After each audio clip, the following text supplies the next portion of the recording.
আসসালামু আলাইকুম সম্মানিত গাইস, কেমন আছেন? আশা করি ভালো আছেন। আমি আপনারা দোয়া এবং আল্লাহর অশেষ মতো ভালো আছি। আজকে দীর্ঘ কয়েকদিন পরে 5-7 দিন পরে আপনাদের মাঝে আসলাম। শর্টস ভিডিও এমনি ছাড়ছি, বড় ভিডিও ছাড়া হয় নাই পারিবারিক একটু ব্যস্ততার কারণে। কারণ আপনারা জানেন 5-6 বছর পর দেশে এসে নানান ঝামেলা, পারিবারিক নানান ঝামেলার সম্মুখীন হয়েছে। তো এজন্য আপনাদের মাঝে আসা যায়নি। তো সৌদি আরব থেকে অনেকেই কমেন্টস করে বিভিন্ন কোম্পানির সম্বন্ধে। একজন কমেন্টস করছে একটা চিড়িয়াখানার কাজের সম্বন্ধে, ঠিক আছে, নয়ব জু কোম্পানি সম্বন্ধে। তো আমি এর আগে একদিন বলছিলাম যে দেখেন, আমি এখন সৌদি আরবে নাই, দেশে আসছি, ছুটিতে আসছি। তো এখন আমার কাছে কোম্পানির বিষয়ে ইনফরমেশন আমি মানে বলা ঠিকও হবে না, কারণ কখন কী কোম্পানি নিয়মকানুন হয়। আর বিশেষ করে একটা কথা হচ্ছে, ছুটিতে আসলে সব বলার বলা যায় না। আর দেশে গেলে একটা ভালো হয়। আর আরেকটা জিনিস হচ্ছে কি, সৌদি আরবে থাকাকালীন যেগুলো বিভিন্ন কোম্পানি সম্পর্কে ইনফরমেশান ভিডিওগুলো দিয়েছি না, ভিডিওগুলো হচ্ছে বিভিন্ন মানুষ এখন দেখে। এটা হচ্ছে এখন যে আমি 2 মাস হলো দেশে আসছি, এই 2 মাস আগের ভিডিও না, যেগুলো ভিডিও ছাড়া আছে দেখবেন, এগুলো ভিডিও কমসে কম 5 মাস 7 মাস বছর এরকম পিছের ভিডিও। তো এগুলো ভিডিও কিন্তু এখন মানুষ দেখতেছে আর কমেন্ট করতেছে। তারা জানে না হয়তো আমি দেশে আছি। আবার যখন দেশ থেকে যখন সৌদি আরবে যাবো, তখন গিয়ে আবার ভালো ভালো ভিডিও, বিভিন্ন কোম্পানির সম্বন্ধে তথ্য নিয়ে ভিডিও ছাড়বো। এটাই স্বাভাবিক। কিন্তু এখন বর্তমান কমেন্টস করলে বলা একটা ঠিকও না। বলা যায়, কিছু কিছু জানা থাকলে বলা যায়, খবর নেই। আবার কিছু কিছু জানা থাকলে বলা যায় না। তো চিড়িয়াখানার কাজের সম্বন্ধে যে বলছিল, সেটা হচ্ছে চিড়িয়াখানার কাজের যে কাজটা হলো, ভিতরে হচ্ছে বাংলাদেশের মানুষের কাজটা কি, চিড়িয়াখানার ভিতরে গাছগাছালি থাকে, রাস্তা থেকে পাতা পড়ে, বিশেষ করে চিড়িয়াখানার মধ্যে গাছগাছালি থাকে। সৌদি আরবে কোনো জায়গায় গাছগাছালি না থাকলে পার্কে আর চিড়িয়াখানায় গাছগাছালি থাকবেই। তো চিড়িয়াখানার এই গাছগাছালা ভিতরে রাস্তাঘাট এগুলো ঝাড়ু টাড়ু দিতে হয়, ঠিক আছে, রাস্তাঘাট ক্লিন করতে হয়, মানে ক্লিনার। বাংলাদেশের মানুষ যেখানে যায়, যে কোম্পানিতে যায়, বেশিরভাগ ক্লিনারের কাজ পায়। এই ঝাড়ু দিতে, রাস্তা ঝাড়ু দেওয়া বলেন, ক্লিন ঝাড়ু দেওয়া বলেন, ওই মাদ্রাসার পরিষ্কার করা বলেন, হাসপাতাল পরিষ্কারের কাজ বলেন, এই বিভিন্ন এই পরিষ্কারের কাজই বাংলাদেশের লোকজন পায়। কারণ বাংলাদেশের লোকজন তো বিভিন্ন ডিগ্রি নিয়ে বা শিক্ষাগত যোগ্যতা নিয়ে তো অন্তত মিডল ইস্টে যায় না, সৌদি আরব বা মালয়েশিয়া বা দুবাই এইসব দেশে যায় না। যায় বিশেষ করে ভালো যারা যোগ্যতা আছে, যাদের টাকা পয়সা আছে, শিক্ষাগত যোগ্যতা আছে, তারা হয়তো ইউরোপ কান্ট্রিতে যায়, ঠিক আছে। সৌদি আরবে বিশেষ করে লেবার খাটার জন্যই যায়।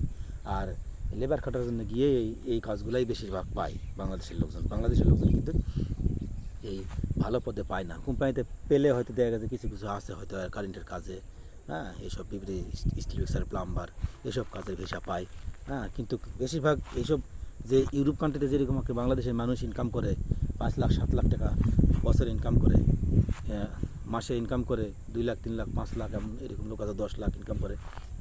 সৌদি আরব থেকেও সেরকম ইনকাম করা লোক আছে, ঠিক আছে। সেরকম ইনকাম করা লোক সৌদি আরব থেকেও আছে।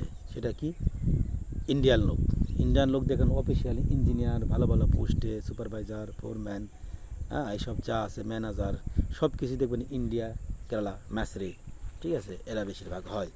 আর বাংলাদেশের লোক দেখবেন যে যার কোনো কিছু নাই, কম জানে না, কাজ জানে না, এরা বিদেশ যায় বসে থাকে, ঠিক আছে, আর ঘুরে, ঠিক আছে।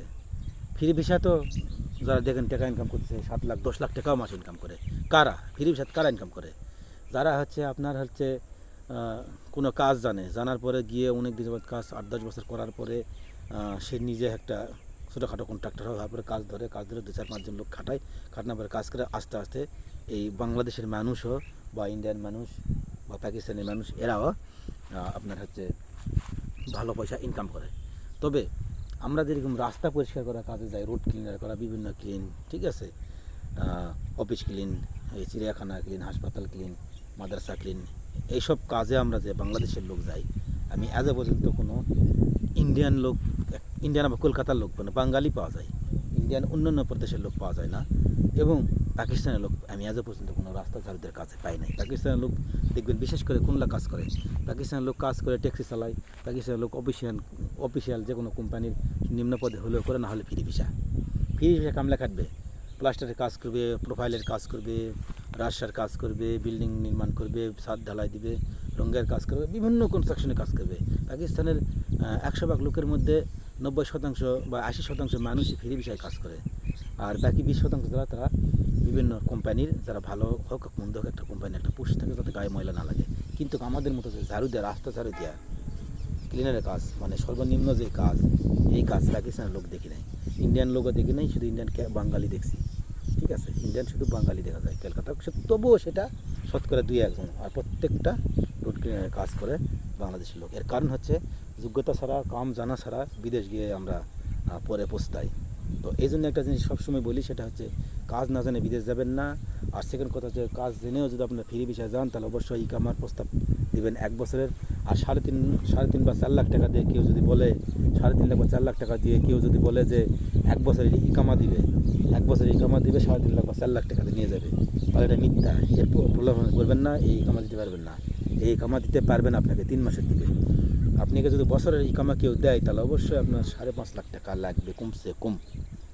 সর্বনিম্ন 5.5 লাখ টাকার নিচে কেউ নিয়ে যেতে পারবে না। এই হচ্ছে আসল কথা। কোম্পানিতে গেলে 4 লাখ, 4.5 লাখ, 5 লাখ টাকা দিয়ে কোম্পানিতেও যাওয়া যায়। ঠিক আছে, 4 লাখ, 4.5 লাখ, 5 লাখ এরকম বিভিন্ন ইয়ের পরে, কোম্পানির পরে এর মধ্যে যাওয়া যায়। কিন্তু ফ্রি ভিসা কিনতে, প্রসেসিং করতে কত টাকা খরচা হয় আমাদের জানা আছে। একটা মানুষের 3 লাখের উপরে টাকা খরচা হয়ে যায়। ঠিক আছে, 3 লাখের উপরে খরচা হয়, তাহলে কীভাবে আপনাকে 3.5 লাখ বা 4 লাখ টাকা দিয়ে আপনাকে 1 বছরের ইকামা দিবে? এই জিনিস ভাবতে হবে, এই জিনিস বুঝে সেই করবেন। যদি আপনারা যে কোনো লোকের হাতে চান, সেখানে যদি আপনি 5 থেকে 5.5 লাখ টাকা দেন, অবশ্যই আপনারা 1 বছরের ইকামা পাবেন।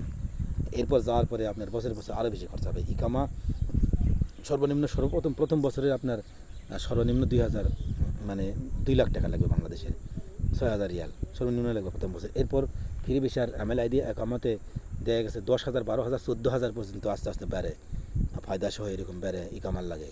তো সেই জন্য বুঝে সুঝে আপনারা সৌদি আরবে যাবেন, যাতে পরবর্তীতে পস্তাতে না হয়।